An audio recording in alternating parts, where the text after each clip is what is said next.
Assalamualaikum warahmatullahi wabarakatuh. Selamat pagi semuanya. Terima kasih sudah hadir. Hari ini kita akan belajar sesuatu yang unik ya, spesial, yaitu tentang intuisi. Ya, jadi intuisi itu ternyata ilmiah. Gitu ya. Tadi sebagian sudah lihat materi yang saya kirim. Jadi bukan lagi sebagai suatu hal yang metafisika, bahkan sudah ilmiah. Penelitiannya banyak ya. Nah, ada yang bilang bahwa intuisi itu adalah indera keenam, ya, yang bisa diambil untuk pengambilan keputusan. Dan memang banyak praktisi itu banyak mengandalkan intuisi juga ya. Perkenalkan, nama saya Ari, saya sebagai master coach di sini. Nah, kita sudah banyak guys, kita sudah sampai ke intuisi. Minggu depan kita ada sesi gratis basic NLP 13 ya, tentang firewalking, belief system, penguatan. Nah, minggu depan ada energi transendental. Ya, nah ini penting. Energi transendental itu ternyata energi negatif atau energi positif kita bisa mempengaruhi orang banyak. Jadi hati-hati ya. Jadi di sini kalau ada yang profesi sebagai konseling, konselor atau apa terima curhatan itu energi akan terkuras habis. Makanya kita harus mempunyai energi yang kuat. Gitu ya. Jadi satu orang bisa menghabiskan energi 100 orang. Nah, nanti kita akan lihat levelnya. Jadi ini ilmiah. Gitu ya. Nah, tanggal 30 konseling coaching. Seperti kita bicarakan minggu lalu, ternyata kita sudah belajar tentang coaching ya, teknik bertanya. Konseling itu kan teknik melepaskan mental block. Jadi konseling coaching itu adalah kita akan belajar bagaimana teknik-teknik bertanya yang menyembuhkan. Jadi unik ya, kita menggabungkan adalah teknik bertanya coaching untuk konseling dan sebagainya. Oke, nah ini dia, ini berapa coach ya, ini. Membuat keputusan itu adalah seni mengembangkan antara fakta dengan intuisi. Jadi ini seni ya. Jadi kadang-kadang kita faktanya udah ada, hitungan-hitungannya udah ada, tapi ada pertimbangan-pertimbangan rasanya seperti ini ya. Maka itu mempengaruhi kita dalam mengambil keputusan ya. Ini walaupun ya ilmu pengetahuan belum dapat menjelaskan, walaupun di materi saya ternyata ilmu pengetahuan sudah dapat menjelaskan ya tentang fenomena indera keenam, bukan berarti hal itu tidak dapat terjadi dalam kehidupan kita sehari-hari ya. Nah, walaupun juga indera keenam mungkin bukan satu-satunya persyarat Anda butuhkan untuk mencapai kesuksesan, namun paling tidak bisa menggunakan untuk selangkah lebih dekat, gitu ya. Nah, yang unik adalah sebelum kecerdasan pikiran berkembang pesat pada manusia zaman dulu sangat mengandalkan pada intuisi. Ya. Mirip seperti hewan sekarang. Hewan sekarang betul-betul mengandalkan hampir 100% pada intuisinya ya.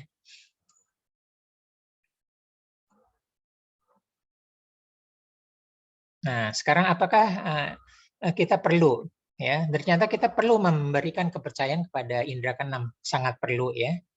Ya, karena ini merupakan bagian paling sulit. Ya, karena bagian paling sulit orang biasa mengabaikan pada prosesnya, pengeksploitasikannya. Ya, karena kenapa? Wujudnya tidak kasat mata. Ya, beda dengan indera penglihatan. Jelas ya. Respon tubuh mendapat informasi apa yang kita lihat. Indera pendengaran ya, dari getaran suara dan sebagainya ya. Indera pengecap yang masuk ke lidah kita ya, kita dapat respon. Nah, tapi indera keenam tidak jelas. Makanya di sini banyak yang bilang wujud tidak kasat mata dan orang banyak tidak percaya. Gitu ya. Jadi memang sulit untuk meruntuhkan tembok ini ya. Apalagi kalau kita pengiran barat atau yang masalah-masalah logis ya, itu merupakan halangan untuk mempercaya hal ini gitu ya. Nah, makanya jadi kebanyakan sinyal-sinyal itu dibiarin berlalu aja. Padahal itu adalah aset yang sangat berharga, yang terus tersembunyi. Ya, membiarkan beku dan akhirnya benar-benar mati karena diabaikan. Ya. Nah, jadi untuk hal pertama adalah coba untuk membuka diri terhadap kehadirannya ya. Jadi biarkan tubuh kita menerima pesan-pesan dari pikiran bawah sadar kita. Ya, dengarkan apa yang hendak disampaikan. Jadi pikiran bawah sadar itu selalu ingin berkomunikasi ya dengan kita ya. Selalu ingin berkomunikasi berupa simbol-simbol. Ingat, bahasa pikiran adalah bahasa simbol. Ya, dia bukan bahasa verbal, bahasa simbol. Ya, karena pikiran hanya mengertikan bisa membaca bahasa simbol berupa gambar. Ya, nah, ini sebagai disclaimer. Materi ini tidak dirancang untuk menjadikan Anda seorang peramal hebat. Jadi bukan ya, habis ini sahamnya naik turun, bukan. Ya, sedemikian hebatnya nggak perlu bersusah payah menebak apa yang terjadi di masa depan, bukan. Ya, justru kita punya pengalaman masa lalu, bermain saham, ya, bisnis apa-apa. Nah, itu akan menjadi modal yang akan mengasah intuisi kita. Nah, jadi bukan untuk menjadi peramal ya. Ini disclaimer ya. Dan materi ini berisi panduan praktis untuk melakukan eksploitasi terhadap kekuatan tersembunyi dalam diri kita. Gitu ya. Untuk hal ya, karir kesehatan gitu dan sebagainya. Ya, nah, di sini juga kita akan menemukan penjelasan tentang apa ya. Jadi cukup banyak literatur dan sudah banyak penelitian. Jadi ini bukan sesuatu yang mistis sekali ya. Jadi mengapa harus dipercayakan ya? Yang terbaik menjadi senjata ampuh untuk kita ya. Ya, jadi banyak yang berdebat gitu kan ya, ada atau tidak, tapi fenomenanya ada ya. Atau jangan-jangan hanya berupa imajinasi pikiran gitu ya. Oh, itu imajinasi pikiran aja gitu. Nanti akan dijelaskan apa itu simbol, apa itu imajinasi ya. Gitu. Kehidupan modern juga memaksa kita untuk mengelompokkan kepercayaan terhadap indera keenam sebagai sebuah bentuk yang kepercayaan purba. Ya memang, karena zaman dulu kita 100% mengandalkan intuisi, lama-lama berkurang ya. 99 apa-apa gitu. Nah, di zaman logis seperti ini berkurang. Ada yang sampai 0, ada yang sampai 3. Gitu ya. Kadang-kadang orang juga malu untuk mempercayai intuisi ini. Atau dia menolak ya. Padahal bisikan-bisikan ada ya, tapi dia ditolak. Padahal dia simbol-simbol dari pikiran besar itu emang dirancang untuk berkomunikasi dengan kita. Nah, ini di ilmu NLP memang mempelajari secara ilmiah hal ini. Gitu ya. Jadi maksudnya masih hidup di prasejarah sebenarnya tergantung pada intuisi mereka untuk menyelamatkan diri dari ganasnya alam.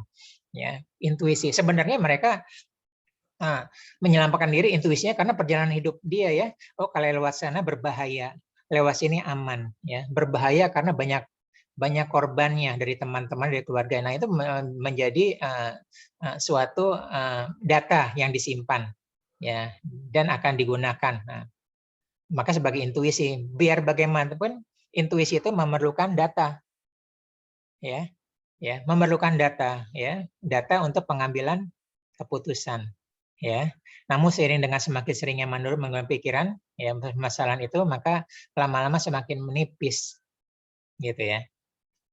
Nah, terutama masyarakat barat ya, mengandalkan logika, pemecahan masalah dan sebagainya. Oke, nah ini fenomena ini ternyata emang ada di dalam kehidupan kita sehari-hari. Ya. Nah, oke, kita ada pertanyaan. Pernahkah Anda pada suatu situasi harus memilih satu dari beberapa pilihan? Tapi tiba-tiba kita langsung memilih tanpa berpikir panjang. Nah, gitu ya. Bisa jadi saat itu Anda mengandalkan intuisi. Memang intuisi itu suatu hal yang bisa datang kapan saja, di mana saja, dan memberikan ide yang terkait dalam pengambilan keputusan. Jadi setiap orang memiliki intuisi masing-masing. Nah, tapi tidak semua orang mempercayainya. Nah, lalu apa yang disebut dengan intuisi itu? Ya, jadi kita berpikir bahwa intuisi itu berkaitan dengan magis atau tahayul, enggak ya. Padahal itu bentuk penguatan yang muncul dari kesadaran tanpa pertimbangan yang jelas. Itu ya, nanti kita di akhir sesi akan belajar bagian otak mana yang bertanggung jawab terhadap komunikasi intuisi. Ya. Ya, dia adalah firasat dibentuk dari pikiran bawah sadar ya. Saat itu pikiran sadar akan dengan cepat menyaring pengetahuan serta pengalaman masa lalu menjadi semua gagasan. Nah, jadi kan informasi masa lalu itu kan kompleks ya, rumit ya. Rumit. Nah, tapi intuisi itu dengan komputer super cepat dia bisa menyaringkan dan memutuskan dengan sangat cepat. Itu yang hebatnya. Jadi pikiran kita, otak kita itu superkomputer ya. Itu tidak bisa dilakukan dengan pikiran bawah sadar ya. Pikiran bawah sadar dia akan mikir-mikir, milih-milih, pikir-pikir, milih-milih, enggak. Gitu ya. Nah, jadi dia berupa gagasan atau ide yang tiba-tiba muncul itu menjadi sebuah pertimbangan singkat dalam keputusan tanpa melakukan analisis proses berpikir panjang seperti lalu. Sebenarnya proses analisis itu sebenarnya secara bawah sadar sudah diproses oleh salah satu bagian otak kita sebenarnya. Gitu ya. Cuman terlewatkan oleh kita gitu. Sebenarnya ada di bawah sana ya. Dan tidak semua orang percayakan kemunculannya gitu ya. Nah, bahkan tidak jarang mengabaikan pada seringkali ide gagasan yang muncul secara tiba-tiba yang membantu Anda untuk memilih keputusan yang tepat ya. Oke, jadi isu ini terus jadi perkembangan. Sama seperti hipnosis kan, nah, banyak dibilang ada ada bantuan inilah makhluk apa-apa kan kita udah tahu ya bahwa hipnosis itu adalah ilmiah, bahkan pengaruh iklan itu adalah hipnosis modern ya. Orang bisa terbawa oleh iklan.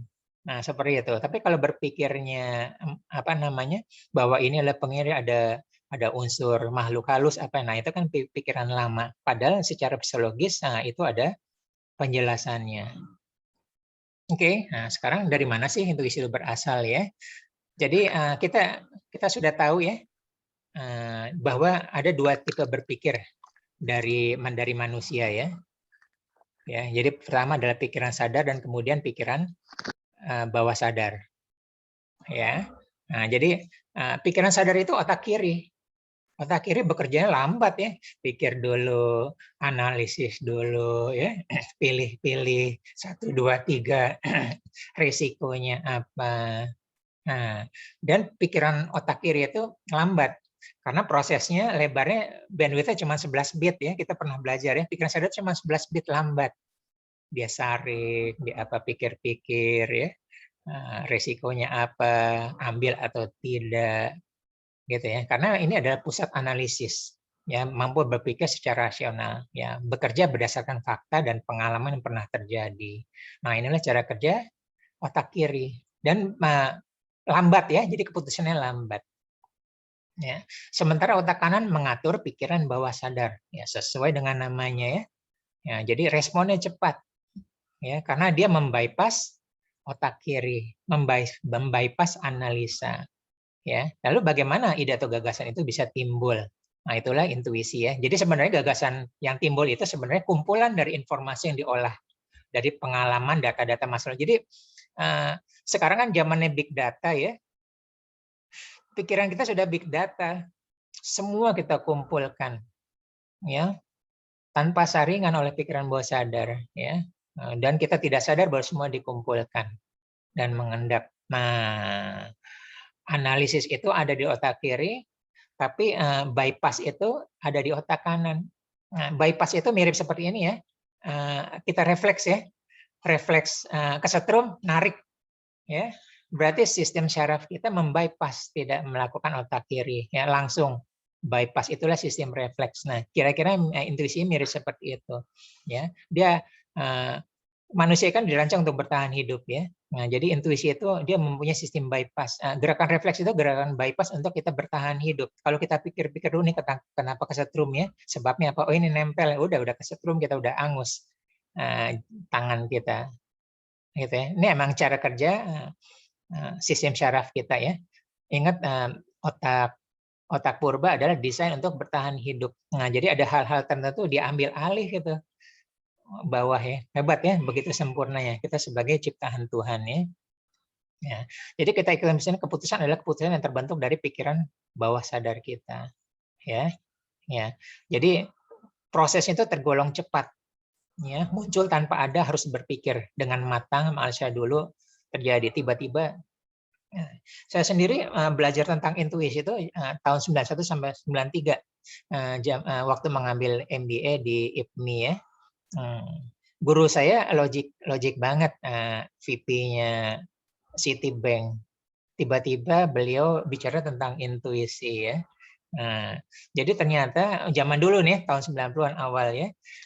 Jadi akhirnya karena jam terbang pengusaha konglomerat dan apa-apa ya, karena jam terbang mereka memiliki pola dan memiliki rasa ya. Ini akan berhasil, yang tidak nih, ini harus ambil sekarang. Nah, itu berproses cepat ya. Tidak lain karena mereka punya pengalaman di masa lalu ya, jatuh bangunnya ya. Kalau seperti ini nanti akan gagal, seperti ini ada kecepatan tidak akan kembali lagi dan sebagainya. Nah, jadi berpikir dengan cepat gitu ya. Apalagi peluang itu belum tentu datang kedua kali ya, belum tentu. Ya, siapa cepat dia dapat ya. gitu loh. Ini juga pas kita transaksi saham atau kripto itu kan juga cepat ya. Berapa udah naik atau berapa udah turun. Sementara pas kita bidding belum tentu dibeli orang kan. Jalan besar kita kurangin, bidding kita kecilkan, baru ada yang beli gitu ya. Nah, kalau kita mikir-mikir kapan ininya gitu kan, seperti itu. Ya, percaya atau tidak? Ya boleh aja mau percaya atau enggak ya. Ya sayang masih banyak orang yang meremehkan. Ya, pada penelitian menunjukkan bahwa dapat membantu keputusan. Jadi nanti kita akan ada materi, ini ada penelitian-penelitian gitu ya. Salah satu yang saya ambil dari Washington University. Ya, jadi semakin tajam kita terus-menerus diasah ya, hukum repetisi. Ya, ingat Seven Habit yang ke-8 ya, mengasah gergaji. Ya, mengasah gergaji terus diasah. Jadi sekarang kita mulai belajar meningkatkan kesadaran yang tadi kita abaikan menjadi kita perhatikan. Ya, ingat hukum gergaji, hukum jam terbang ya, hukum skill, hukum repetisi. Semakin sering digunakan, semakin tajam kita, semakin ahli ya. Nah, sekarang kita mulai perlunya menimbulkan bagaimana mengasah kesadaran ini ya. Nah, karena pikiran besar itu tahu yang terbaik dari pengalaman masa lalu ya. Meskipun pikiran sadar kita tidak memahami dan tidak sempat menganalisis dulu ya dalam kondisi sadar. Ya, bahkan menurut para ahli ya, pikiran bawah sadar kita sudah tahu jawabannya sebelum pikiran sadar mengetahui. Jadi setiap suatu situasi kondisi, pikiran bawah sadar sudah ada jawabannya. Dan intuisi berusaha berkomunikasi terhadap pikiran sadar kita berupa simbol-simbol. Dia beda. Kalau pikiran sadar kita ada verbal, ada non-verbal ya. Nah, intuisi berupa simbol-simbol. Ya, maka itu jangan pernah meremehkan ide atau gagasan yang muncul tiba-tiba. Ya, sedangkan kalau analisis waktunya panjang ya. Nah, ini yang saya ambil dari materinya Washington University. Jadi ada 3 tipe intuisi ya. Maafkan jika saya salah bacanya, clairvoyance ya. Nah, jadi dia lebih sering digambarkan sebagai gambaran batin. Ya, gambaran batin. Pokoknya gambar itu tiba-tiba muncul aja di pikiran kita atau di pelupuk mata kita. Nah, biasanya muncul saat kita dalam keadaan setengah tidur. Ya. Mungkin kita melihat berupa gambaran seperti mimpi, tapi saat itu kita tidak mimpi ya, setengah mimpi ya, lagi ngantuk-ngantuk yang tidak kita dapat kendalikan. Muncul begitu saja. Jadi beda dengan imajinasi ya. Imajinasi seperti waktu kita belajar meditasi ya, kita tutup mata dan kita hadirkan tempat kedamaian. Kita ada di mana. Nah, itu namanya imajinasi dengan sengaja. Ya, tapi gambaran batin ini tidak kita kontrol, tiba-tiba ada aja. Nah, ini membedakan yang di sini ya. Oke. Nah, jadi poin kedua adalah sebenarnya upaya pikiran sadar untuk berkomunikasi dengan pikiran sadar melalui suatu simbol. Nanti kita akan belajar bagaimana mengartikan simbol itu, artinya apa. Ya. Nah, jadi sebenarnya mudah dipahami seperti halnya menerima telepon, ya. Nah, begitu kita telepon, kita muncul gambaran wajah kita ya. Wajah penelpon yang kita seperti itu apa. Nah, itu sebenarnya fenomena dari clairvoyance. Oke. Nah, yang perlu kita latih adalah apa kira-kira makna dari simbol yang muncul. Yang kemudian dicocokkan dengan kejadian sebenarnya, fakta sebenarnya yang terjadi setelahnya. Nanti lama-lama menjadi pola ya. Ya, latihan dasar adalah keadaan hening, santai, menjamkan mata, mencoba melihat bayangan timbul, berusaha memaknai apa yang simbol bayangan itu. Ya, nanti kita akan belajarnya bahwa kita catat ya, lama-lama kita dapat pola dari intuisi kita, dan setiap orang simbolnya bisa berbeda ya. Maka ini betul-betul personal. Ya, nah, jadi tidak perlu khawatir jika awalnya kesulitan ya untuk menampilkan gambaran jelas, menangkap apa makna yang hendak disampaikan oleh pikiran bawah sadarnya, namun perlahan tapi pasti dan terus berlatih, dan terus berlatih, maka gambaran makna itu semakin jelas dan semakin tajam. Hanya saja yang tipe visual lebih mudah untuk berlatih ini, dan tipe non-visual lebih sulit ya. Jadi yang tipe auditory sedikit lebih sulit ya. Tipe kinestetik ada di tengah-tengah. gitu ya. Nah, jadi yang non visual latihannya perlu lebih keras lagi, perlu lebih panjang lagi ya. Gitu ya. Yang visual lebih ini karena kita latihannya adalah menampilkan gambaran gitu ya. Yang non visual berapa kasus ya waktu kita latihan meditasi pas memejamkan mata kan ada sebagian kita di sini yang sulit ya membayangkan. Nah, itu tipe non visual. Nah, ini tipe kedua ya. Clairsentience ya. Ya. Jadi kalau tadi clairvoyance itu gambaran batin, maka clairsentience itu perasaan batin. Nah, kalau tadi lebih tipe visual nih lebih tipe kinestetik nih, gitu ya. Dia gelisah tanpa sebab. Ya, jadi kalau kita ada glacial sebab manifestasinya dari clairsentience ya. Nah, ini contoh ya. Suatu hari Luke ingin menyetir mobilnya sendiri keluar kota ya. Pagi hari sebelum berangkat Luke diliputi perasaan gelisah yang luar biasa, nggak biasa seperti ini nih. Ya, Luke tidak tahu apa penyebab perasaan gelisah yang luar biasa itu. Pada istrinya Luke menceritakan perasaan di dalamnya. Sang istri kan khawatir ya. Udah tunda aja keberangkatannya, khawatir sekali. Ya. Namun karena kebenaran mendesak, Luke itu suami bersikeras untuk pergi dan berjanji akan menyetir dengan hati-hati. Belum lama pergi dari rumahnya, sebuah mobil yang dari pemuda mabuk menghantam mobilnya. Mobilnya hancur tapi alhamdulillah masih selamat ya walaupun terluka parah ya, ada tulang rusuk gitu ya. Nah, sejak itu dia mengikuti perasaan batinnya. Nah, itu menjadi pengalaman berharga gitu ya. Nah, ini salah satu contoh dari clairsentience ya.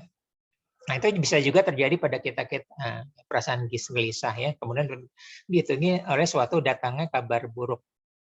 Bisa menyangkut diri Anda, keluarga Anda, atau orang-orang yang terdekat dengan Anda. Nah, pola ini kita harus tangkap ya. Lama-lama kita akan tajam polanya. Jadi semua ini intuisi itu berpola. Ya, semua itu berpola. Ya.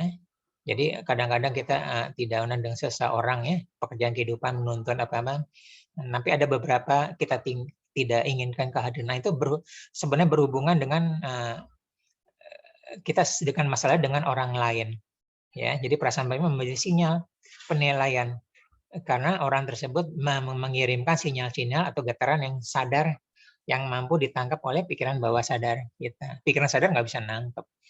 Nah, itulah. Kita lanjutkan ya. Nah, ini contohnya ya. Nah, ini contoh bisa dilihat ya. Jadi dia udah ngelihat nih ya, di suatu ini kenapa dia gelisah?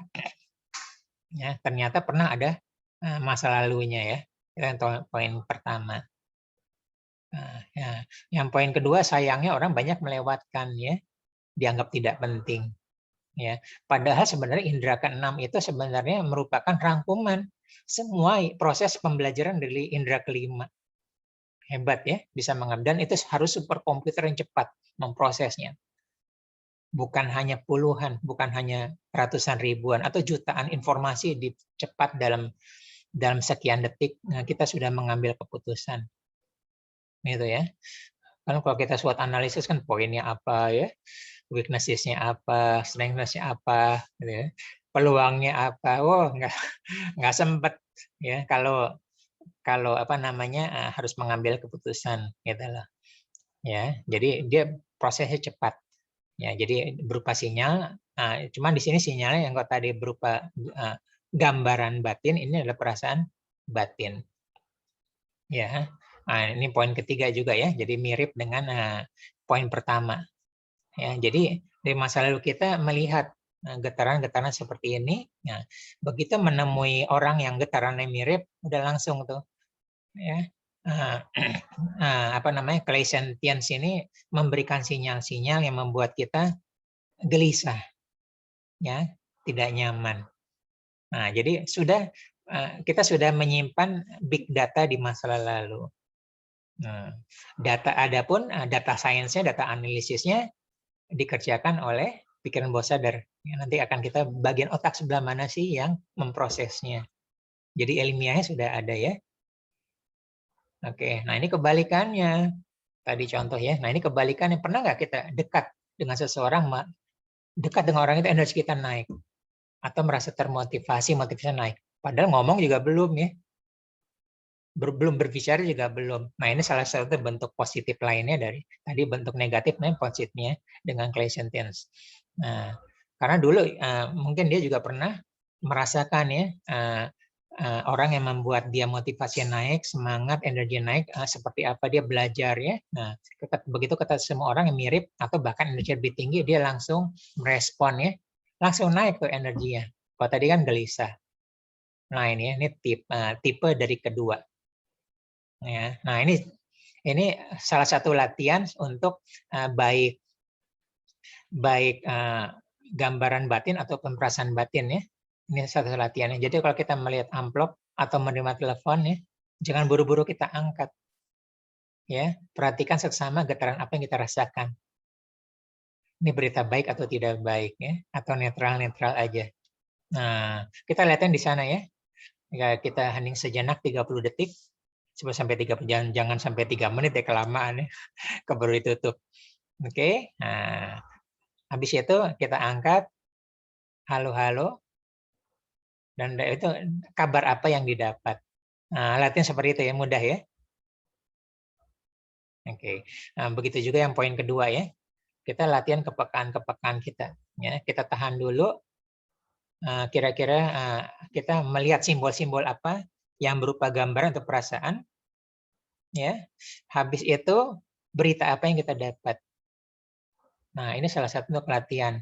Latihan untuk mengartikan simbol, karena setiap orang simbol itu bisa berbeda. Simbol ini personal, ya, mempunyai karakter. Sama seperti kita juga punya karakter ya.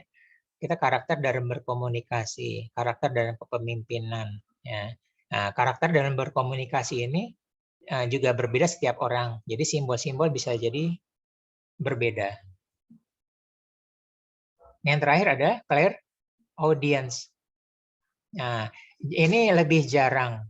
Ya, clairvoyance dan clairsentience lebih jarang ya. Meskipun beberapa orang sering mengalami bisikan batin. Nah, jadi sering dengar cerita ya. Ada seseorang tengah malam ya, tidur tiba-tiba terbangun. Dia merasa ada seseorang yang membangunkan. Ya, bangun, merasa ya. Dan dia tertidur, tapi nggak ada orang. Gitu ya. Kemudian begitu tidak sudah, dia melihat kobaran api di salah satu sudut dapurnya, sehingga dia mengambil sendiri air dan menyiramkan ke kobaran api tersebut sehingga padam. Hidup itu terselamatkan. Seperti itu ya. Nah, itu contoh-contoh clear audience. Kalau saya cerita teman-teman saya apa-apa ya, kalau saya kumpulkan, saya mundur ke masa lalu apa-apa ya, cerita-cerita emang ternyata ada juga, walaupun jarang ya, tidak sesering ini. Nah, ini adalah betul-betul informasi yang betul-betul dihandle oleh pikiran bawah sadar kita, lebih tepatnya kita sudah belajar ya, otak purba ya, yang tugasnya adalah hidup atau mati ya, fight or flight ya, untuk bertahan hidup. Nah, ini udah sampai seperti sini ya, begitu betul-betul ini dia membangunkan seperti itu ya. Nah, jadi ketiga ini merupakan bentuk indera keenam yang sering muncul dalam kehidupan sehari-hari, bahkan orang yang tidak terlatih sekalipun ya. Jadi bisa orang yang tidak terlatih sekalipun muncul ya. Gitu. Cuman beda orang yang siap, yang tidak siap, yang terlatih dengan tidak terlatih ya. Kalau tidak terlatih kadang-kadang sering diabaikan aja. Nah, gitu ya. Nah, jadi sebenarnya adalah indera keenam adalah kumpulan dari indera kelima ya. Nah, jadi 5 indera itu memiliki kemampuan terbatas. Gitu ya. Kalau kita tidur, indera penglihatan kita berhenti ya, dan sebagainya. Kalau kita tidur pulas juga berhenti, tapi indera pikiran bawah sadar tetap menyaring semuanya masuk big data. Servernya tidak terbatas gitu ya. Nah, jadi walaupun demikian, indera kelima itu, 5 indera tetap aktif menguas semua informasi ya, pikiran bawah sadarnya yang terlewatkan gitu ya. Nah, jadi contohnya seperti ini aja. Misalnya kita jalan-jalan ke mall ya, sering misalnya ke Plaza Senayan seperti itu ya. Nah, kan biasa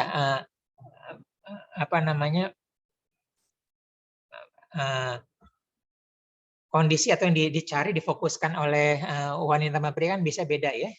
Nah, kalau pria kebanyakan ke elektronik, ke teknologi, wanita kebanyakan ke misalnya ke fashion apa-apa gitu. Itu fokusnya beda, udah lewat ini. Tapi kalau ada yang nanya ya, toko ini ada di mana gitu ya, tapi karena pikiran bawah sadar kita merekam, oh kayaknya di daerah sini, saya tepatnya lupa, tidak tahu, tapi kira-kira ada di sini. Jadi sebenarnya saat kita berjalan tuh sebenarnya menangkap semua sekelilingnya, semua diserap, gitu ya. Nah, kemudian poin ketiga, dengan banyak penelitian, indera keenam ini bukan menjadi hal yang misterius ya. Bahkan para ahli meyakinkan bahwa setiap manusia memiliki ya, dan hewan tentu saja ya berkembang lebih pesat karena mereka mengandalkan betul-betul intuisinya. Ya. Jadi pada dasarnya setiap individu terlahir dengan ide instan ini. Namun seiring dengan berjalannya waktu, dia mulai menurun ya karena tidak diabaikan, jadi tidak tajam lagi. Nah, kita harus mengasahnya. Ya, dan disinilah kita mengasahnya ya. Nah, ini penelitian dari University of Minnesota ya, taking care of your health and well-being. Ya, jadi untuk mengasah intuisi, nah, jadi saya udah ngambil kedua. Tadi Washington, ini dari University of Minnesota. Nah, jadi untuk mengasah ada dua, ya, niat betul-betul ya, intention, dan memberikan perhatian lebih, attention. Jadi kita betul-betul kita niat, kita ingin kita menunggu datang intuisi, gitu ya. Seperti kita niat ya, biasanya sore ini jam 4 tukang somai lewat depan rumah saya ya. Nah itu dia, kita sudah niat dulu ya. Nah, habis itu kita beri attention, perhatian lebih. Nah, begitu ada suara siomay, nah, kita udah siap. Nah kita juga kita niat untuk lebih memperhatikan lebih ini dan tidak menolak ide gagasan yang instan muncul ini ya. Gitu ya. Jadi kita ingin niat ada menerima dan percaya. Nah, jadi kita belajar untuk menerima dan percaya ya bahwa setiap intuisi yang muncul itu adalah salah satu bentuk komunikasi dari pikiran bawah sadar kita ke pikiran sadar kita ya. Nah, jadi kita harus punya pola pikir positif ya, upayakan percaya dengan intuisi tersebut saat mengambil keputusannya ya. Satu hal perlu diingat, ini bukan mistis, ini bukan magis, tapi adalah proses alami ya. Jadi mungkin awalnya sulit ya mengenali ide atau gagasan, tapi lama-lama dengan sering menggunakannya, lama-lama semakin familiar dengan kemunculannya. Jadi pertama-tama memang kita perlu niat untuk memberi perhatian lebih. Kan belajar kan perlu niat dulu ya. Dengan niat ini maka kita akan fokus dengan apa yang kita niatkan. Nah, kedua adalah kita memberi perhatian ya, yang selama ini kita abaikan. Ya, jadi karena kita abaikan, solusinya terisolasi ya. Ada bisikan-bisikan, ada informasi kita abaikan. Ya, sayang pada itu informasi. Ya, nah, salah satu cara untuk memberikan atensi lebih secara sadar adalah kita belajar menulis jurnal khusus. Ya, kita tulis aja. Ingat, kenapa kita menulis? Supaya kita mempelajari polanya. Ya, nanti lama-lama simbol-simbol ini, pola ini simbolnya artinya seperti ini, gitu ya. Kapan seringnya terjadinya? Menjelang tidur, atau saya lagi santai, ya, atau saya lagi di halaman belakang memandang taman, gitu ya. Nah, kapan seringnya terjadi? Ya, gitulah. Nah, begitu kita pola itu, begitu kita memerlukan intuisi untuk mengambil keputusan, nah kita lakukan berdasarkan pola kapannya. Gitu ya, atau pola di mananya. Oke. Nah, kemudian ingat ya, setelah kita mendapatkan simbol, kita lihat berita apa yang kemudian hadir. Nah, kita tulis juga. Ya. Oh, kalau ini ternyata ini, saya punya perasaan ini, saya punya gambaran ini, ternyata beritanya yang hadir ini. Gitu ya. Nah, lama-lama jadi mirip seperti orang protokol ya, bahasa ya. Jadi sebenarnya ada dua bangsa itu awal-awalnya saling tidak mengerti, tapi lama-lama mereka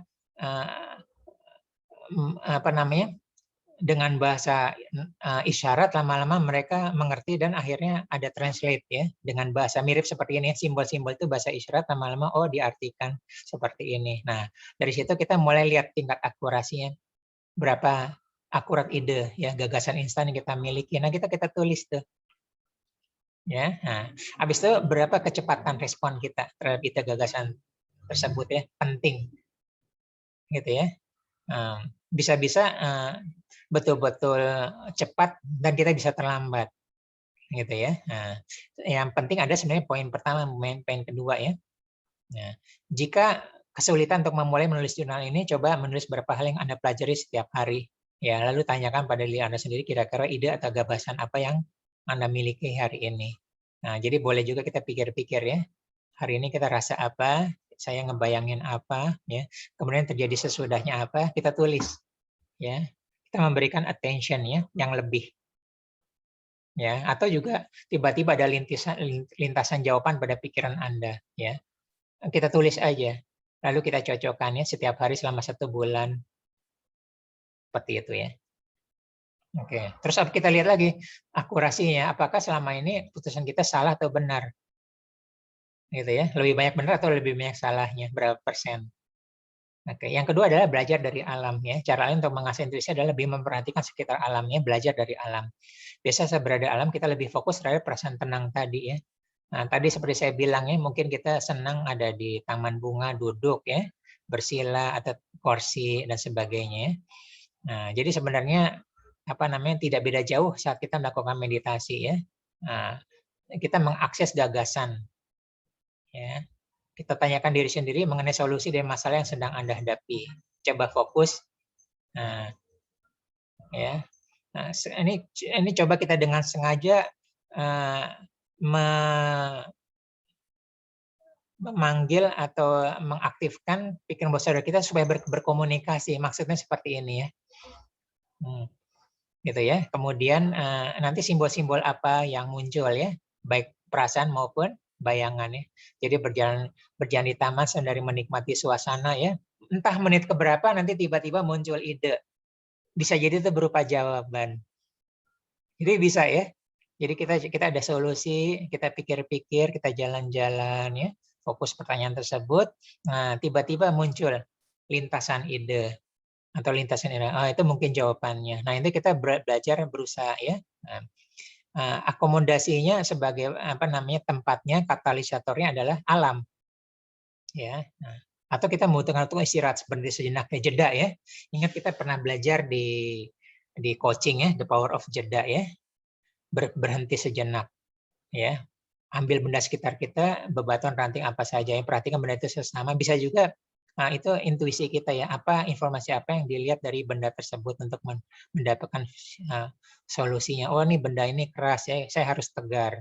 Nah, bisa jadi seperti itu ya. Nah, dia berusaha berkomunikasi seperti ini pasir gitu ya, apa artinya, bisa ini daun apa artinya gitu loh. Nah, si pikiran bawah sadar akan berkomunikasi, belajar berkomunikasi dengan simbol-simbol yang kita pegang. Bisa jadi seperti itu. Dan tentu saja ini memerlukan latihan ya. Bisa juga berdiskusi dengan orang lain. Lebih bagus lagi orang itu yang memang intuisinya kuat ya. Nah, saya punya gagasan ini kira-kira apa sih? Jalan keluarnya apa sih? Gitu ya. Nah, misalnya kita punya ide, punya gagasan, punya masalah, jalan keluarnya tidak tahu. Nah, tapi kita tahu simbol-simbolnya. Nah, jawabannya mungkin dibantu orang lain. Oh, kalau saya ngerasa ini, bayangin ini, solusinya seperti ini. Nah, ini hasil diskusi dari orang lain. Jadi jawabannya bukan dari diri kita sendiri ya.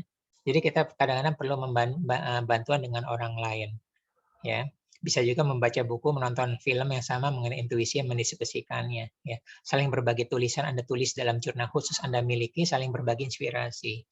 Ya, nah, saya punya saudara sepupu ya, jauh tua di atas saya ya, karena saudara sepupu saya putra dari ibu saya yang paling tua, ibu saya yang ke-6 dan saya bungsu lagi gitu kan, jadi jauh.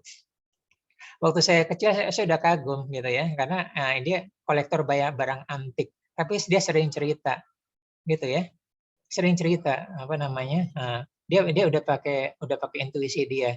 Dia memilih barang ya, emang pengalaman ditipu, pengalaman apa, beli barang salah, benar lama-lama dia intuisinya jalan ya. Dia pegang dikit atau dia lihat begitu betul mirip tapi dia aneh, perasaannya nih bohong, ini nipu. Berapa kemudian, nah kan benar Nah, gitu loh. Jadi kolektor barang antik, terus apa-apa, intuisi bisnis juga seperti itu. Ya, nah, kita bisa diskusi dengan orang-orang yang seperti itu juga ya, atau kita bisa lihat referensinya, pengalaman-pengalaman orang tentang pengalaman intuisinya. Nah, kita bisa seperti itu ya, berdiskusi online atau kita membaca literatur atau jurnal dan sebagainya. Nah, ini dia pola, ya, pola. Nah, pola ini adalah kita lihat dari perjalanan hidup kita sebelumnya, ya. Kita akan mendapat sinyal-sinyal tadi ya, sinyal positif, sinyal negatif, ya. Perasaan ini orang ini nggak benar ya. Nah, berupa bisa simbol perasaan, bisa simbol gambaran ya. Oke, habis itu fakta.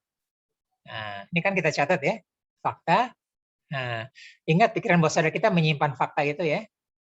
Nah, ini mungkin pertama kali tidak sadar dulu ya. Nah, sewaktu-waktu kalau ada sinyal yang mirip, tubuh kita akan mendeteksi.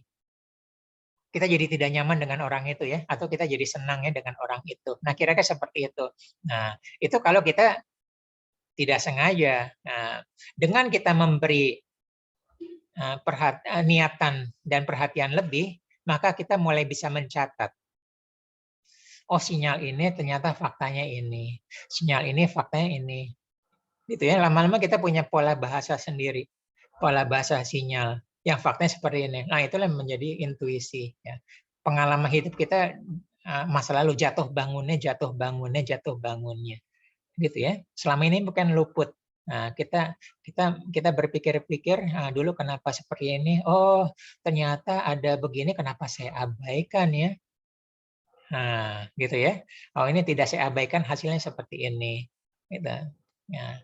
Nah, ini saya cerita ya. Tadi saya ke Pak Uwo saya sudah cerita. Saya banyak punya pengalaman yang di luar yang 3 tadi. Makanya tadi saya bingung ya. Jadi apanya? Misalnya dulu saya pernah bersama teman-teman kantor mau pagi-pagi berangkat jam 5:30 mau ada acara kantor di Cikampek ya. Jadi saya nyetir mobil, ngobrol-ngobrol kan harusnya dari arah Rawamangun itu kan harusnya mau ke Cikampek kan belok kiri ya. Cawang belok kiri. Tapi kenapa saya ngobrol-ngobrol saya lurus ya, kebablasan tuh ya sampai Cililitan. Saya baru sadar. Lewat perempatan saya baru sadar. Kan jalannya tadi kosong ya. Terus saya balik arah, begitu saya balik arah macet. Ya, saya untuk kembali ke titik awal itu perlu 1 jam. Ya, padahal tadinya kosong. Akhirnya begitu saya balik arah 1 jam, masuk ke tol Cikampek, kilometer 1 ada truk dengan pipa besar-besar terguling di kilometer 1. Saya langsung berpikir, oh bisa jadi saya diselamatkan ya. Intuisi saya melupakan saya untuk belok kiri. Gitu ya. Ini dengan kejadian sekali yang mirip. Nah, ini bisa jadi pola saya gitu ya. Nah, sekarang saya mempercayai intuisi tersebut ya. Nah, terus intuisi ini ceritanya beda lagi ya. Mirip tapi beda. Nah, saya pernah pengalaman pertama kedua mirip seperti itu dan ternyata betul. Saya terhindar dari kecelakaan. Nah, ini jadi pola saya. Jadi kalau saya saat itu dilupakan bisa jadi jalur saya selamat ya. Saya sama keluarga kan saya punya kakak ipar di Cimanggis ya, artinya kalau saya dari Cempaka Putih lurus ya ke arah Bogor. Nah, sewaktu-waktu saya ingin ke Bandung bersama keluarga. Harusnya belok kiri ya, Cikampek. Enggak, ini keterusan ke arah Bogor. Baru sadar. Akhirnya habis itu kita senang-senang aja ya kan anak sekarang kan jarang ke puncak ya. Saya mampir ke puncak ya, jalan-jalan di apa namanya? Di kebun teh dan sebagainya. Nah, saya mendengar berita lagi, fakta berikutnya adalah ada kecelakaan dahsyat di tol Cikampek. Nah, itu pola-pola itu membuat saya keyakinan. Nah, jadi saya menikmati aja begitu saya mengambil keputusan yang salah. Saya terlupakan untuk belok sini, belok sana. Seperti itu. Jadi mirip tadi sepertinya, mirip seperti saya merasa tidak nyaman, tidak ini, tapi saya enggak. Nah, saya punya pola intuisi yang seharusnya belok ini, tiba-tiba diluruskan ya, asik ngobrol. Nah, dibikin asik ngobrol sehingga saya apa namanya kebablasan seperti itu. Nah, ini Saya bingung dari yang 3 jenis ini masuk ke yang kemana ya. Tiba-tiba tubuh saya, pikiran saya memutuskan saya mengambil jalur yang tidak sebenarnya memutar gitu ya. Oke, ini coba pengguna intuisi ya, perdagangan saham ya, banyak emas, kripto ya. Ini harus beli ini, harus jual ya. Bisnis, peluang bisnis, penutupan bisnis ya. Penjual juga ya. Nah, penjual yang tangguh, yang udah berpengalaman tuh lama udah tahu ya. Ini kayaknya main-main aja nih. Ya, ini bukan calon pelanggan ya, dari gayanya, dari pertanyaannya. Ya, walaupun sekarang banyak yang ngeperang juga ya, punya uang banyak, sendal jepit dan sebagainya ya, dimasukin YouTube lagi gitu ya. Tapi secara umum adalah mereka lama-lama karena pengalamannya sudah bisa mengetahui kira-kira nih mau beli atau tidak, closing atau tidak ya. Nah, human resource juga perlu ya, rekrut ya, promosi ya. Saya ingat apa namanya, Pak Prabowo tahu ya, saya di Asaba 21 tahun. Nah, bos saya Pak John Hartono cuman bilang, saya ngerasa, saya ngeliat kamu orangnya baik. Dia cuma ngomong begitu aja. Yang logis apa-apanya dia lewatin gitu ya. Dia ngomong, saya ngerasa kamu baik. Nah, saya awet sama dia gitu. Alhamdulillah sampai sekarang pun saya keluar gitu ya dengan baik-baik, masih berhubungan ya, masih diajak ya, diundang setiap bulan untuk ngopi di ruangan ya. Tentu saja sejak pandemi udah nggak pernah lagi. Nah, seperti itu. Nah, jadi kadang-kadang hitungan-hitungannya hasil-hasilnya beda, tapi tiba-tiba kayaknya diambil aja nih. Nah, itu kadang-kadang seperti itu. Ya, human resources juga kadang-kadang salah ya.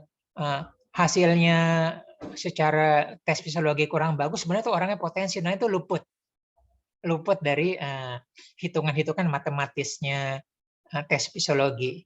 Itu bisa luput. Nah, kadang-kadang apa namanya, tapi tentu saja perlu intuisi yang tajam. Ya, begitu juga konsultan, trainer, konselor, coach, mentor ya. Dia mau intuisi ya. Ini murid ini ngerti atau tidak, rasanya bagaimana ya, dan sebagainya. Nah, juga memerlukan intuisi ya. Ini masalahnya seperti apa. Nah, tadi saya ceritanya kolektor barang antik, barang mewah, gitu ya. Nah, praktisi lapangan juga ya. Kadang-kadang sumbernya terbatas ya. Nah, dia memerlukan kreativitas, kadang-kadang kreativitasnya berupa dengan intuisi ya. Negosiator juga ya, negosiator harus verbal dan non verbal. Nah, memang kita sudah belajar bahasa tubuh, bahasa mimik ya, bahasa apa namanya. Tapi kadang-kadang secara keseluruhan walaupun itu bilangnya kita jangan atau kita iya, kita bisa memutuskan sebaliknya. Entah gimana susah dijelaskan, tiba-tiba kita mengambil keputusan yang berbeda dengan teori-teori yang sudah ada. Bisa jadi seperti itu. Gitu ya. Nah, auditor juga inspektur, hakim, jaksa ya. Itu penemuan kesalahan, ketidaksesuaian atau kebenaran ya. Mungkin ini kan kadang-kadang bekerja dalam tim ya. Auditor, inspektur data ya. Dari pengalaman sebelumnya ada tim itu tim itu kan belum tentu bersinergi dengan baik ya. Ya, ada yang maaf tanda kutip ya, tanda kutip tidak kutip ada berkhianat. Ya, berkhianat itu kan dia menggerogoti tim kita dari dalam ya. Nah, lama-lama kita punya intuisi seperti itu. Nah, dari tim kita lama-lama kita udah tahu nih, ini tipe orang yang seperti ini ya. Dia tidak cocok untuk di tim saya.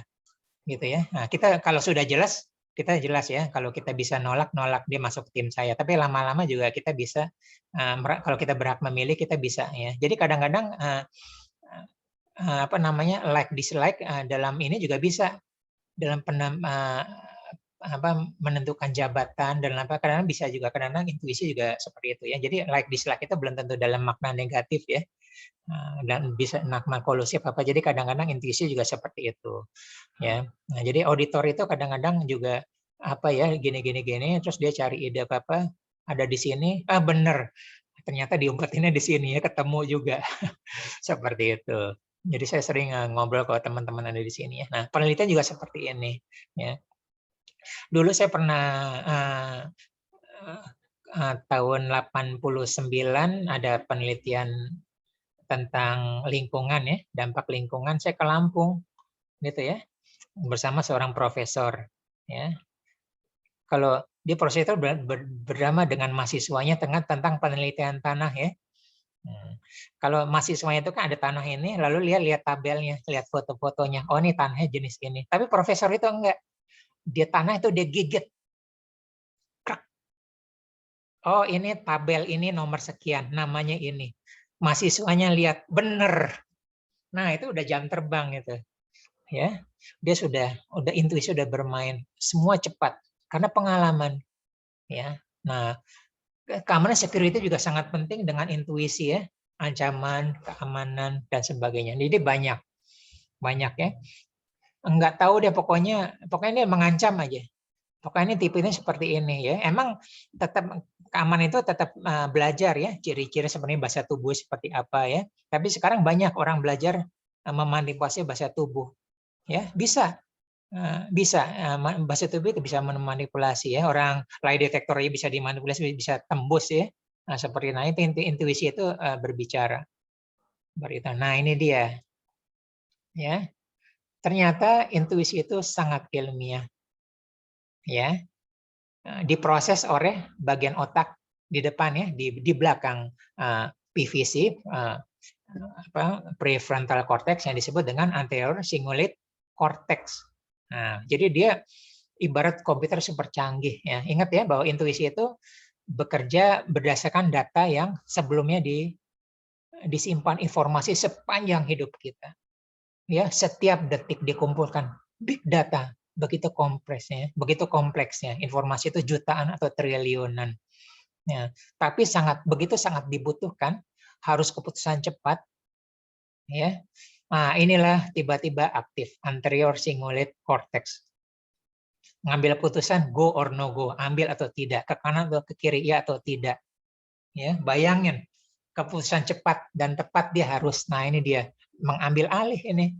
Nah, dia berupa bahasa simbol-simbol ya, bisa perasaan, bisa bayangan seperti itu. Jadi mirip ya, pengambil alihan ini mirip seperti gerak refleks ya, ada bahaya, refleks tangan kita ditarik begitu kesetrum ya, atau kena api. Nah ini juga seperti ini, diambil alih ke anterior cingulate cortex. Nah ini penjelasan ilmiahnya. Nah jadi inilah yang bertanggung jawab ya munculnya intuisi ini. Ya mulai ya. Washington University. Nah, jadi dia aplikasinya adalah informasi kompleks, ya tiba-tiba menjadi informasi sederhana ya, keputusan cepat. Ya, nah ini coach atau trainer, ya tadi saya bilang ya, atau konselor yang baik. Nah, trainer yang baik adalah dia bisa membuat suatu pelajaran yang rumit menjadi sederhana. Itu adalah trainer yang baik. Ya, beda ya. Orang kalau baru-baru supaya dia kelihatan canggih, dia keluarin ilmunya yang rumit ya, sehingga muridnya bingung ya. Dan muridnya berkata, oh ini dosennya profesornya canggih banget ya. Enggak, kebalikannya. Ya, justru trainer profesor itu dosen itu yang canggih adalah yang bisa menyampaikan suatu informasi rumit. Nah, ini kira-kira seperti itu. Gitu ya. Konselor juga, coaching juga seperti itu. Keputusan cepat.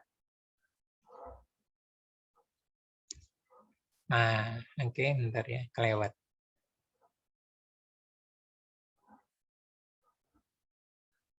Oke, nah, kita sudah belajar 3 hal tadi ya, tipenya, dan kita sudah belajar untuk memberikan atensi lebih, niat dulu dan atensi lebih, ya, karena kita belajar menghubungkan antara sinyal dengan data, ya, sinyal dengan fakta, sehingga menjadi suatu pola, ya. Nah, sekarang bagaimana kita mau menguatkan fungsi dari bagian otak tersebut ya, yang disebut dengan anterior cingulate cortex. Mirip ya, kita di sini sudah terbiasa dengan audio brain waves. Ya, saya ulangin lagi ya. Audio brain waves ini suatu teknologi yang berbeda dengan musik-musik yang kita dengar ya, kita rekam studio ya. Audio brain wave memang diciptakan memang berbeda. Ada selisih frekuensi antara telinga kiri dengan telinga kanan. Ya, selisihnya 5 sampai 15 Hz. Ya, umumnya pakai 10, tapi banyak juga teknologi menggunakan 5 Hz dan 10 ya. Ya, gunanya apa? Ya, Masih ingat yang kalau lihat Google atau ini yang pelajaran senam apa namanya? Senam otak ya. Nah, senam otak itu kan kiri sama kanannya beda ya. Gini. Ya. Dan sebagainya. Nah, ini perbedaan gerakan ini ya membuat kita aliran darah ke otak itu jalan. Nah, begitu juga dengan perbedaan ini disebut dengan binaural beats. Ya. Perbedaan ini membuat aliran darah ke otak lebih jalan dan filter itu berkurang. Ya, filter pikiran sadar. Jadi semua informasi kita masukkan itu afirmasi dan sebagainya juga masuk. Ya. Nah, ini juga teknologi binaural beats. Ya. Saya sudah sampaikan tadi di grup Telegram ya. Nah, jadi di sini harus menggunakan earphone. Tidak bisa pakai stereo yang ada di luar. Ya, karena kalau kita pakai stereo walaupun canggih nanti akan tercampur. Ya, bisa jadi sinyal dari kiri masuk di telinga kanan dan sebagainya. Jadi betul-betul diisolasi. Gitu ya. Gunakan volume yang nyaman sehingga begitu kita tidur kita tidak terkaget-kaget ya, cari yang nyaman ya. Kadang-kadang kalau kita brainwave itu kan brain health ada suara petir ya. Nah, kalau kita nyaman kita tidak akan terbangun seperti itu. Nah, ini brain health. Nah, saya sudah share brain health itu gunakan selama 21 hari berturut-turut. Gunanya apa? Ingat hukum repetisi ya. Menjadi kebiasaan yang baik, habit yang baik menjadi 21 hari ya. Kalau 90 hari menjadi lifestyle yang baru, 6 tahun menjadi sifat yang baru, dan 15 tahun menjadi karakter baru. Ya. Kita menciptakan habit yang baru.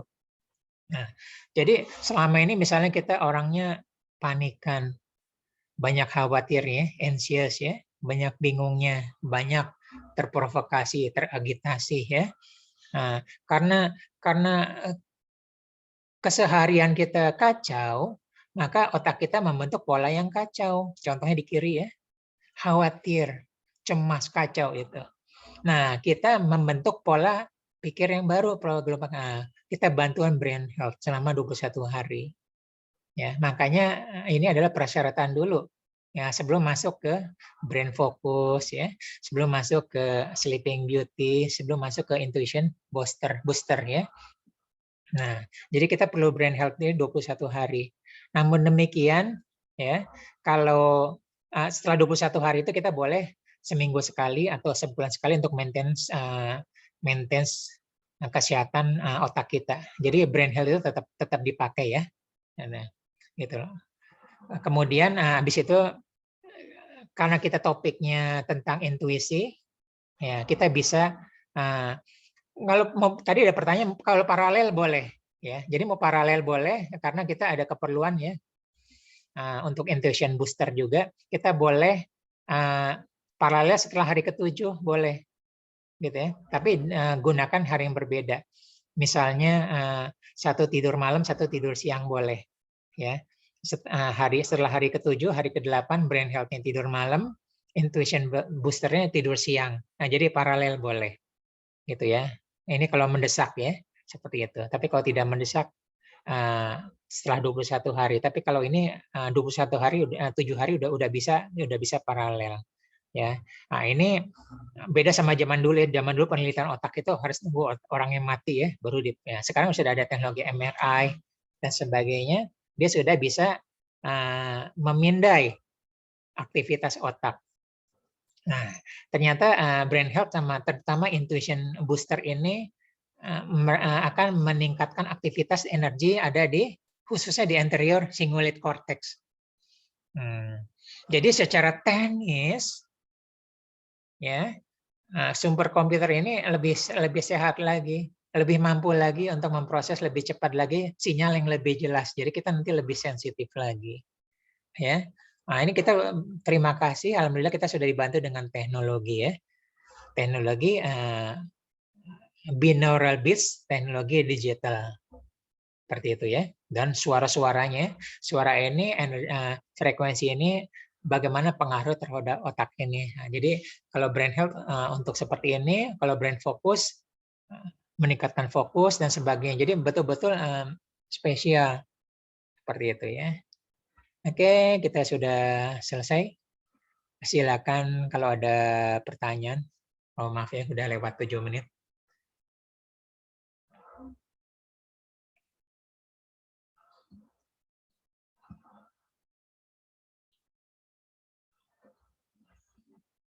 Oke, ada ini.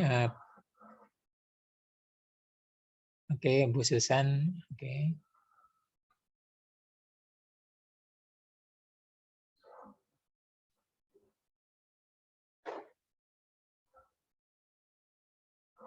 Oke, boleh ya dari Mbak Tri. Kalau emang kesannya, mungkin bisa jadi ada kondisi masa lalu ya, jadi kesannya misterius dan kurang nyaman, boleh digunakan di siang hari boleh, seperti itu ya, boleh.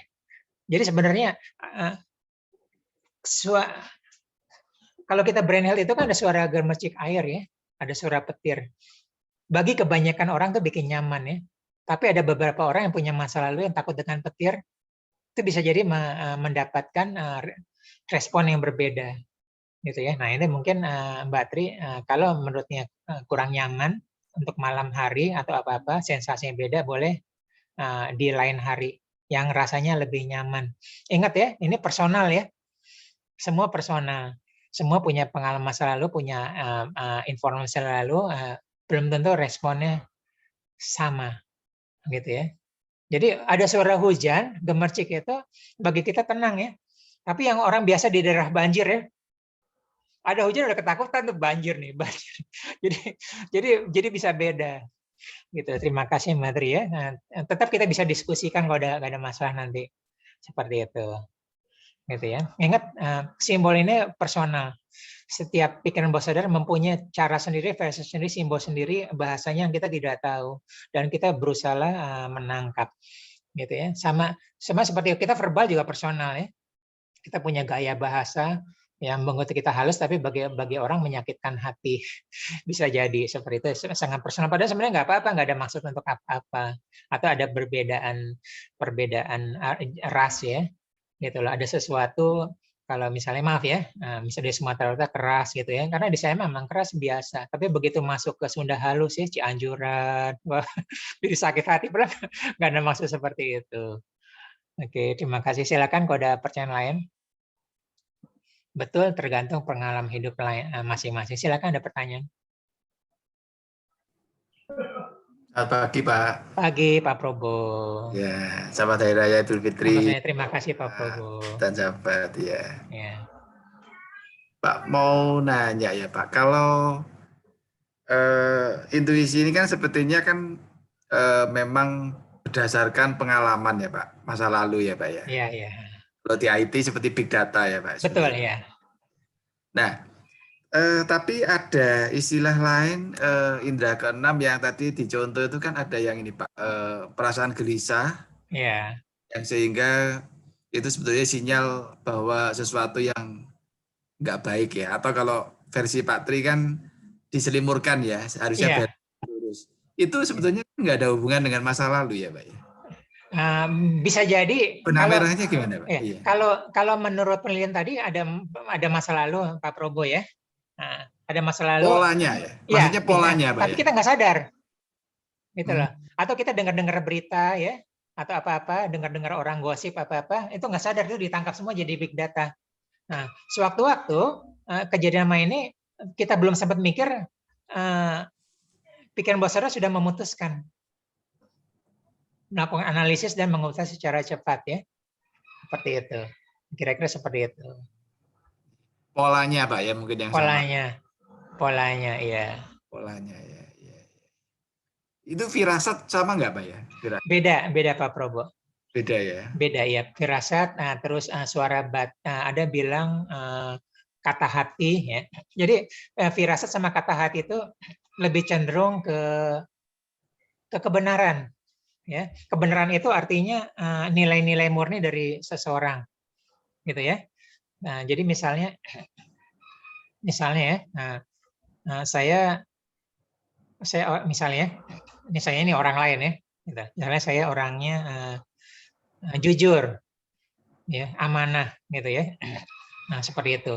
Nah, itu nilai-nilai kebenaran gitu ya. Nah, intuisi ini lebih mengambil keputusan ya untuk ketepatan dan kecepatan ya. Yang intinya adalah untuk keselamatan diri kita gitu ya. Atau keputusan yang sebenarnya kan kita merasa tertipu pun ya keselamatan diri kita juga ya. Nah, intuisi itu lebih ke arahnya ke sana. Seperti itu, Pak Probo. Beda tipis ya. Iya, iya, iya.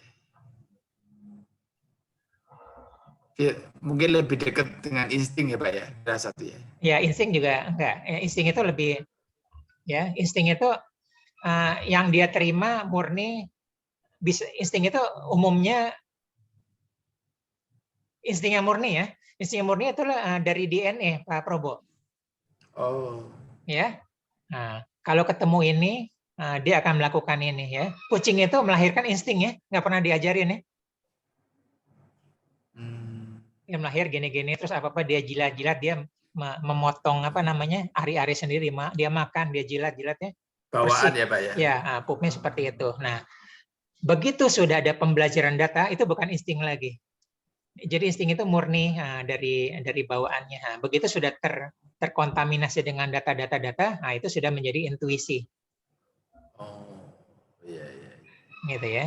Nah, saya ada satu intuisi yang belum saya dapatin dari pembelajaran dari dunia barat. Boleh saya cerita ya? Itulah. Nah, kalau dalam di Muslim Pak Probo tuh kita kalau memilih suatu pilihan itu ada namanya sholat istiqoroh. Dan nanti Tuhan yang memilihkan ya. Nah, itu bagi saya tuh intuisi Tuhan yang memilihkan. Dan saya harus percaya, saya nerima ya. Gitu loh. Tiba-tiba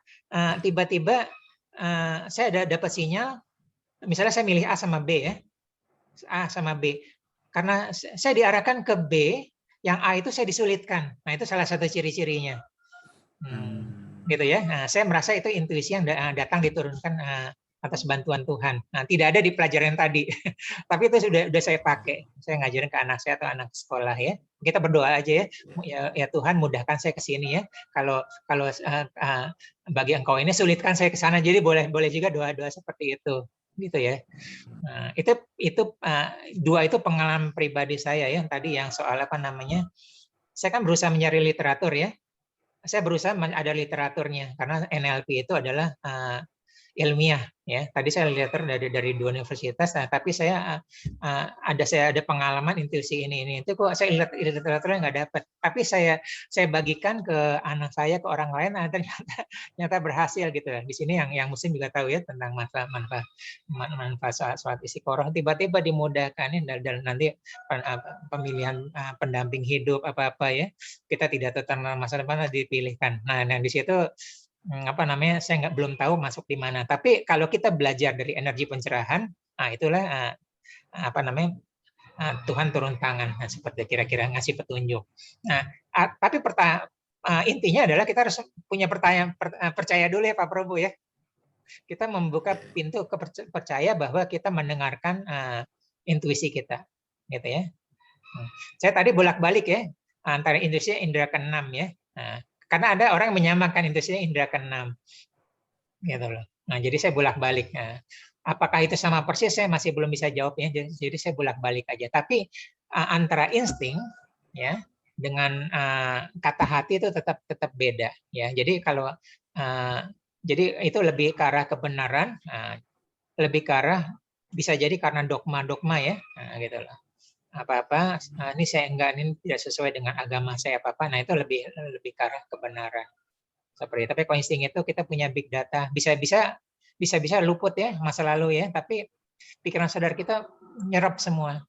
Makanya hati-hati dengan lingkungan kita ya.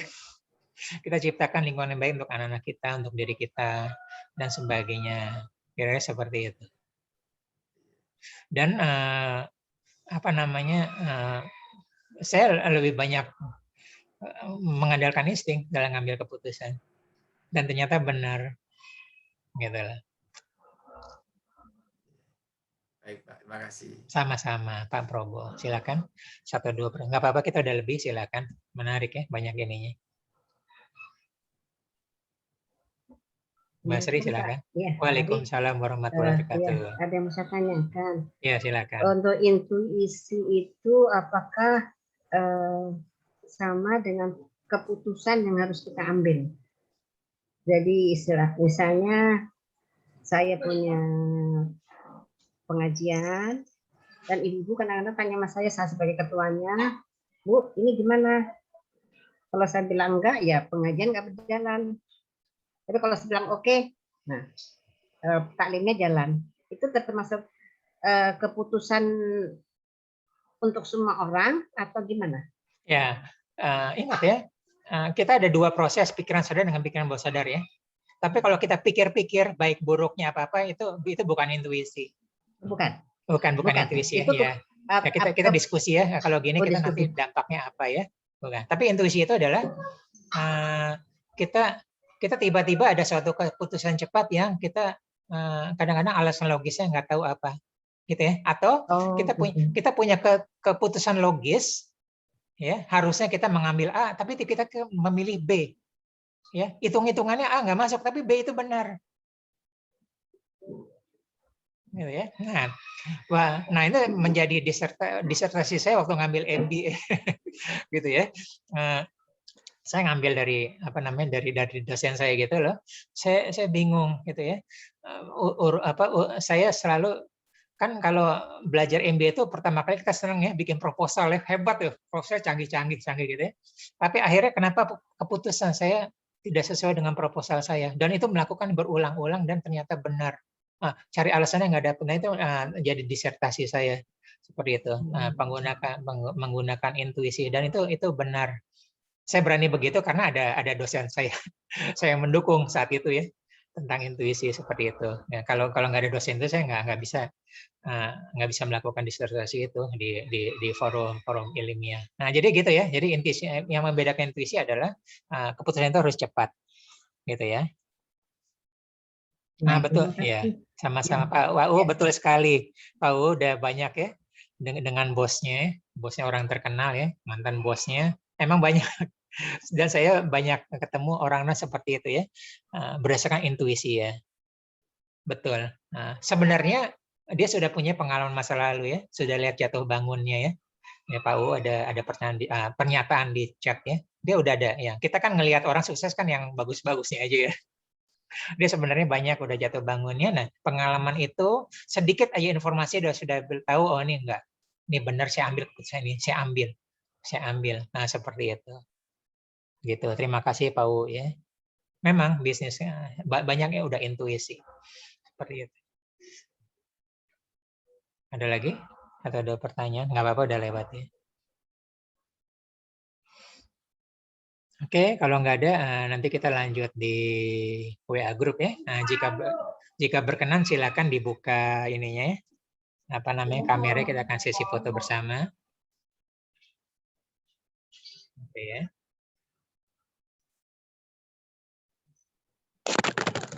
Oke. Saya ambil 3 kali ya. 1, 2, 3. Oke.